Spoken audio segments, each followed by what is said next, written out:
So, mga ka-idol, na-discuss ko na ang ating SPay later kapag halimbawa ikaw ay na-overdue. So, ito naman ang aking i-discuss ngayon for today's video ay ang violet basket. So, si last da. So, kung ikaw ay pants or ito yung ginagamit mo palagi, di syempre, alam mo na kung ano yung itatopic ko for today's video. Ang itatopic ko ngayon ay yung last pay later. So, sino ba ang may last pay later dyan? O, diba? Kung halimbawa, ikaw ay laging umu-order kay last, ay di kay Purple Basket, ay di na-open mo na ang iyong last pay later.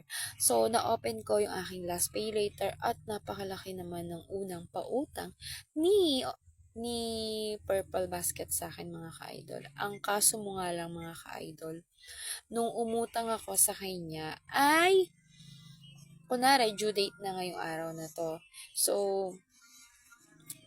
hindi ko siya nabayaran ngayong araw na to at umabot ng 12 a.m. So, binayaran ko siya kagad. Pero alam nyo ba, mga ka-idol, basta lumampas na ng alas 12 ang due date mo sa iyong last pay later, ayun lang, napakasad, mga ka-idol. Hindi siya kagaya ni S-Pay later, ni Orange Basket, at ni Black App o dito sa ating Toktik.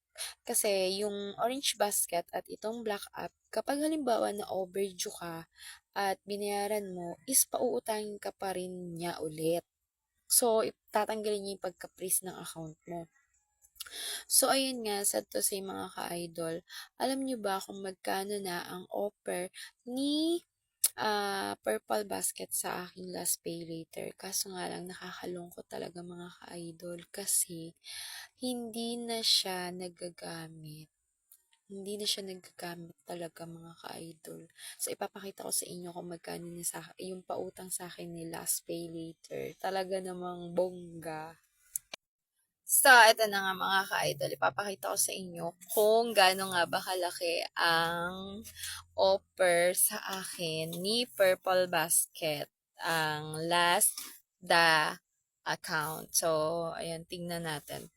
Tingnan nyo pala, mga ka-idol. So, ayan na, mga ka-idol. Nakita nyo naman doon sa isang video ko kung magkano na yung offer sa akin ni Purple Basket. So, nakita nyo, 9,000 plus, mga ka-idol. At, ito yung maganda balita. Dahil sa paggagawa ko ng video na to, last 2024 pa kasi yun. So, ipapakita ko, magagawa ulit ako ng another video. Promise ko sa inyo, ang last year, kapag ka umu-order ako, at nagtatry akong utangin yung ang aking last pay later na yan, ay lagi niya ako nare-reject at ayaw na nga niya ako pautangin. So, tinestingan ko, mga ka-idol, ha, kung pauutangin ako ni last pay later. So, abangan nyo yung susunod kong chika sa inyo, ha?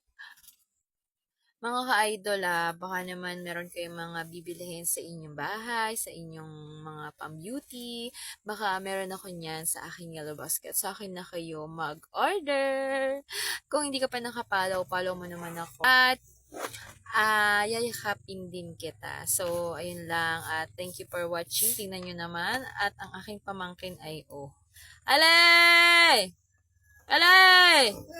Hello! Hello, ikaw! Hello! Yee! Hi daw, hi! Hi daw, ikaw! Hi! Ang galing naman na ba? Oop!